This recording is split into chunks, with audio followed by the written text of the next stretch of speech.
I also have the pleasure of introducing our keynote speaker, Sally Parrott. Sally is the Executive Vice President at Bozer Properties Incorporated. With expertise in brand and digital development, market expansion, and executive leadership, Sally helps drive growth and innovation at Bozer Properties. Prior to her role at Bozer Properties, she spent over a decade on Aritzia's executive team, where she led marketing and creative during the brand's rapid expansion in Canada and the US. Sally also serves as the director, this is how I know her, on the BCIT Foundation Board. Please join me in welcoming Sally Parrott.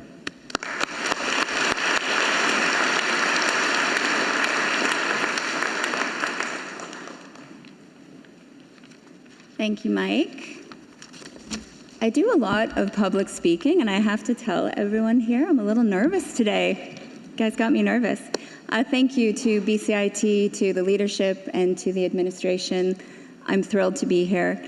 Thank you to my family for joining me here today, my husband Eric and my children Arden, Layla, and Ethan, who wanted to see mommy at work.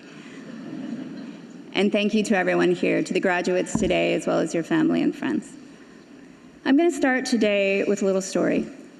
Once upon a time, I found myself on a mountain. I had signed up for a mountaineering leadership course, and I was in the Columbia ice fields.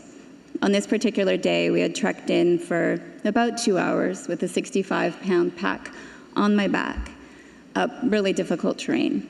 And as we started at the base of the glacier, that we were going to put on our boots and on our skis and skin up and ascent for another couple of hours up the glacier, to then dig a snow cave and then summit a mountain, I started noticing that I felt a little flushed, a little bit of a tickle in the throat. As I made my way up the mountain, about halfway up, I started realizing that that flush had turned into a full-born fever, that my throat was constricting, and I knew what this was. It was strep throat, something I'd had many times over the years. As I trudged my way up that mountain, quietly crying behind my ski goggles, thank goodness for the goggles, I thought to myself, this was a stupid idea. This really was not my best thought. But there was no turning back. There was no magical solution. There was nothing that was going to get me off that mountain, as much as I might have wanted to. I wish I could tell you that I'd had a really profound moment of courage. But the truth is I didn't. I was sick. I was tired. I really didn't want to be there.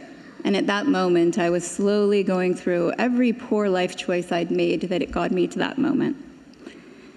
The thing is I knew exactly how I had gotten myself there. I had said yes. Yes to something that scared me. Yes to something that was going to stretch me way out of my comfort zone. But yes to something that had really intrigued me. The story actually started a few years earlier. I was working at Procter & Gamble in Toronto after graduating from UBC Commerce program. I'm sorry, I apologize. It was my first job, and it was a dream role.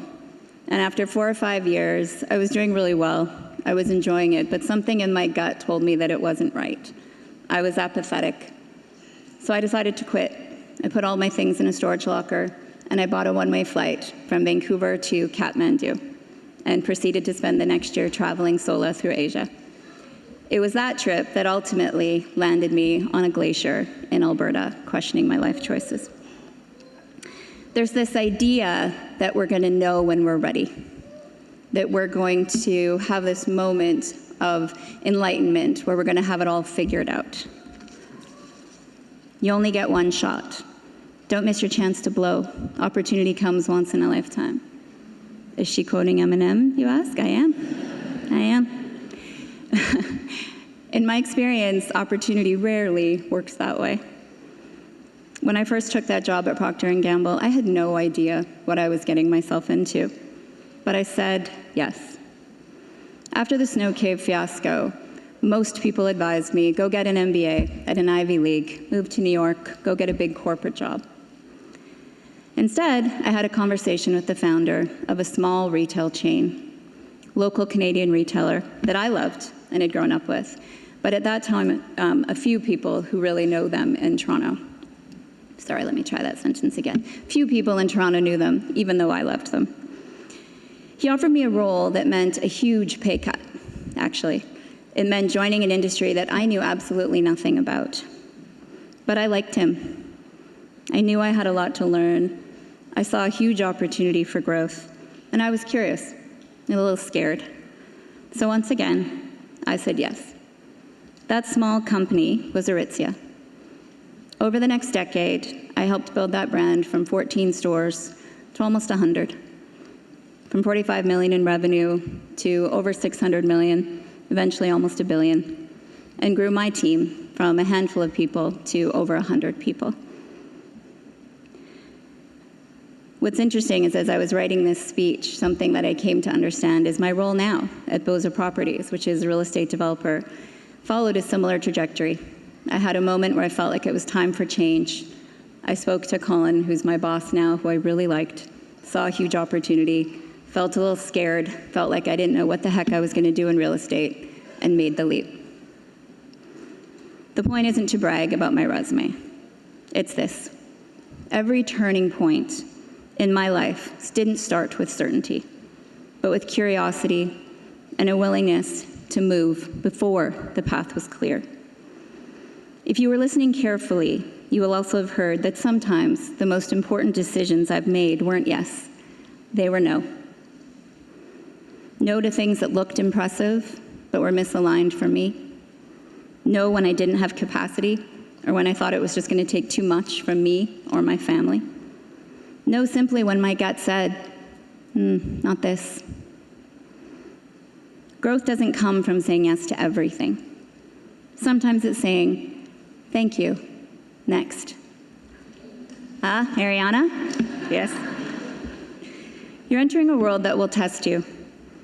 The job market is uncertain. I don't need to tell you that. It's rough out there. I'm not going to sugarcoat it. But this moment also favors people just like you. People who are adaptable, willing to learn, open to change. People who made the very wise choice to attend this fine institution. In fact, I truly believe, this is going to be a contentious statement, I truly believe that there has never been a time when deep expertise and experience matters less. What we need is more people who are willing to figure it out as we go, who know what to do when the ground is shifting and know how to roll with the punches. Your next role as you walk out of this room isn't the story, it's just the starting line. Say yes to something that interests you, even if it's scary. Learn like your life depends on it, and trust the path will unfold as you move. Back on that glacier, I didn't have a choice. I just had to keep going. Some days are going to feel like that. We hold boundaries when we must, and we leap when we can. You'll be tired some days. You'll doubt yourself. You too will question your life choices. I guarantee it. But you'll also be proud because you moved, because you grew, because you just simply began. A few days ago, I attended the celebration of life for a little boy who passed in a tragic accident. It was heartbreaking, and it reminded me that absolutely nothing is guaranteed. Not tomorrow, not the perfect job, not the plan you've laid out so carefully for your life. So what do? We keep going. We say yes to life. We hold those boundaries. And like I said, we leap when we can. You might do everything absolutely right. The degree and the applications and the resumes, and nothing will go on. And then one day, you'll go to the coffee shop on any given Tuesday, and you'll bump into an old friend, and she'll introduce you to the founder of a retail chain, and that will change everything for you. You may not find yourself in a snow cave one day. In fact, I'd advise against it.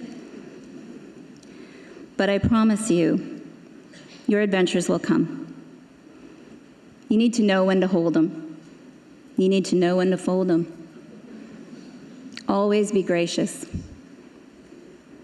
Best revenge is your paper. Huh?